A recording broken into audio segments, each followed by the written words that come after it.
গতকাল সকালে অর্থাৎ রথযাত্রার দিন সকালে আমরা দুজনে বড়মশাই আমি বেরিয়ে পড়েছিলাম গঙ্গা স্নানের জন্য। আমাদের বাড়ি থেকে গঙ্গা মাত্র 2 মিনিটের রাস্তা, তাই সকাল সকাল দুজনে চলে গেছিলাম গঙ্গা স্নান সেরে নিতে। কিন্তু এসে দেখলাম জল অনেকটাই নিচে, আর এই একটা লঞ্চ যাচ্ছিল, সেটাও আমরা দেখতে পেলাম। কিছু করার নেই, সিঁড়ি ভেঙে অনেকটা নিচে নেবেই আমাদের দুজনকে স্নান করতে হতো। প্রথমে বড়মশাই করে নিল, তারপর ছিল আমার পালা।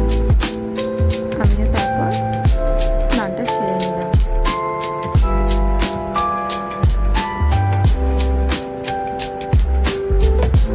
এই যে আমি এখানে স্নান করছি, ও করে উঠে আসার পরে